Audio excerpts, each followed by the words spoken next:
పరకామణి కేసులో ఒక వ్యక్తి అతను దేవుడు ఆదాయం లెక్క పెట్టమంటే కొంత డబ్బులు నొక్కేశాడు. సీసీ కెమెరాలో దొరికింది, ఎవిడెన్స్తో పట్టుకున్నారు. వెంబటనే అతని ఆస్తిలో అతను 90% నేను రియలైజేషన్ అయ్యాను, అప్పచెప్పాను, గవర్నమెంట్ వేసే శిక్షకి ప్రభుత్వం వారి శిక్షకి నేను అర్హుడిని చట్ట ప్రకారం అని చెప్పాడు. దానికి జగన్మోహన్ రెడ్డి గారు మోకాళ్ళ మీద వేసి దండం పెట్టాలని బుద్ధ వెంకన్న గారు చెప్తున్నారు. మరి నిన్న ప్రైవేటీకరణ చేసిన విమానాలన్నీ రద్దు చేశారు. ఒక రోజుకి 1500, 1600 విమానాలు రద్దయినాయి. కొన్ని లక్షల మంది రోడ్డును పట్టారు. వాళ్ళకి ఎవరు మోకాళ్ళ దండ వేసి సమావేశం చెప్పాలండి? మీ మినిస్టరేగా ఉంది సెంట్రల్లో, మీ గవర్నమెంటేగా, చంద్రబాబు నాయుడు గారు మినిస్టరే కదా. అంటే మీరు ఒకలాగా మాట్లాడతారు, మేము మాట్లాడితే వేరేలాగా మాట్లాడతారా? దానికి సిబ్బంది ఎవరు?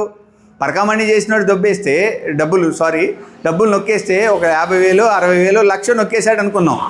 కొన్ని లక్షల కోట్లు, సుమారు 9 కోట్లు రీఫండ్ చేసింది ఆ ఎయిర్లైన్స్. ఏది టికెట్లు బుక్ చేసిన వాళ్ళకి. ఈ అన్నిటికీ నిర్లక్ష్యం ఎవరిది? సంబంధిత శాఖ మినిస్టర్ది.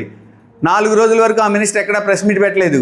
మరి దాని తప్పుకి ఎవరు మోకాళ్ళ దండేసి దండం పెట్టాలి? సెంట్రల్ గవర్నమెంట్ వాళ్ళ, స్టేట్ గవర్నమెంట్ వాళ్ళ? ఆ మినిస్టర్ ఏ పార్టీ వాళ్ళు? టీడీపీ పార్టీ చెందిన అతనేగా, సెంట్రల్ గవర్నమెంట్లో అలయన్స్ అయి ఉన్నాడుగా.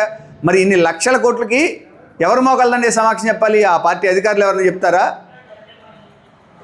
ఆలోచించుకుని మాట్లాడితే మంచిది వెంకన్న గారు. ఎవరికైనా ఒక స్థాయి ఉంటుంది. విమర్శించేటప్పుడు పద్ధతిగా విమర్శించాలి. ఒక ప్రతిపక్ష నేత గతంలో మాజీ సీఎంని మోకాళ్ళ దండేసి క్షమాపణ చెప్పాలంటే చాలా దుర్మార్గమైన పరిస్థితి. జాగ్రత్తగా ఉండాలండి, అలా చెప్పకూడదు అనేది మా ఉద్దేశం.